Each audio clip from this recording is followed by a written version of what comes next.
Hi, this is Canadian Cycling Magazine. We're here at the cycling gym, and we're with Steve Neal and Andrew Randell. Today, we're going to talk about some cadence work. Steve, why don't you tell us a bit about the workout? What we're trying to achieve here is getting better at riding at different cadences, try to maintain smoothness as we go up this cadence pyramid from 100 to 130 RPM and hopefully back down. This really helps us handle surges in group rides and races so that we can use our cadence instead of power to handle these surges.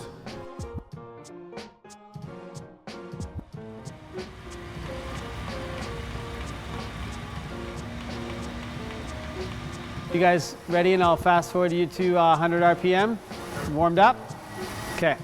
So focus on 100 RPM for a minute.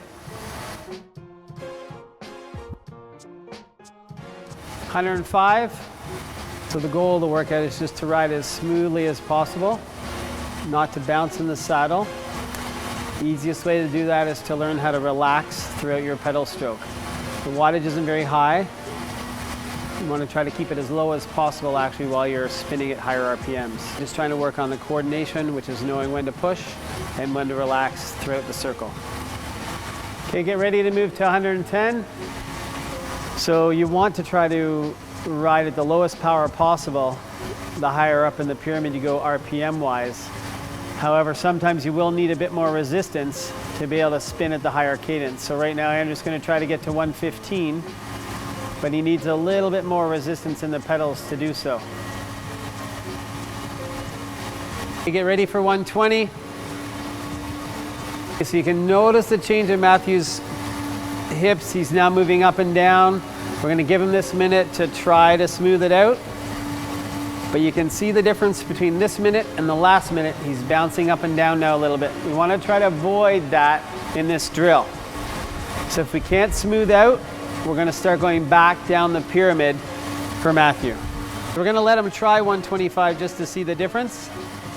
But we're probably going to come back down to 115. We'll see how it goes. And so he was able to focus on it for a moment, but now we're back again. A little bit up and down. So Matthew, let's come back to 115. You're going to probably find this really simple now. So 115, but nice and smooth. 115, nice and smooth. If you take a shot of Andrew now at 126, you can see a little bit of movement. So we're going to give him a chance to try to relax a bit. Try to pull yourself into the saddle. Bring it back down to 120. Try to just get smooth. And to finish it off, let's everyone go down to 90. Just ride at 90. It's going to feel really easy. Really easy.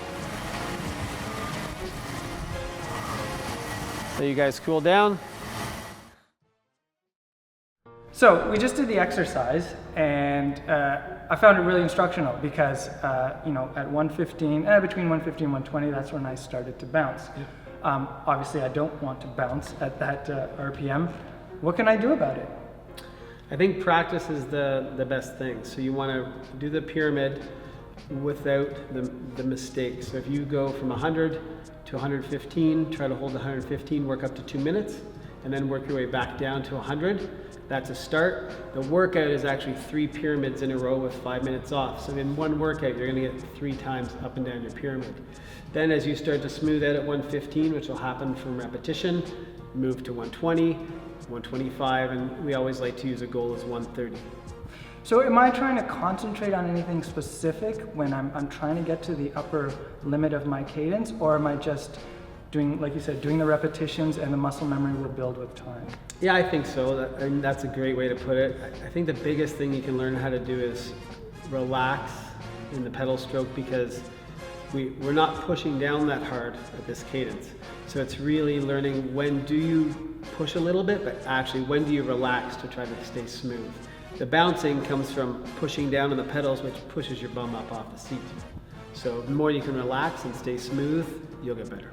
Can you tell us how this cadence exercise and being able to spin at a higher cadence will help us in a group ride? Yeah, so being able to spin at a higher cadence helps you become more supple on the bike. And how that relates is really within the group riding scenario, like a Grand Fondo or something where, the group might be averaging 40K an hour, but within the group there's 44, 38, 42, 36, undulations in terrain. So the riders are moving relative to each other all the time and you're trying to stay in the draft. And being able to spin at a high cadence or be supple allows you to change your speed without huge surges in power. And you just use your leg speed to stay close to the rider next to you and move up and down in the peloton. Great. It sounds like an efficient way of staying in the group. Yeah.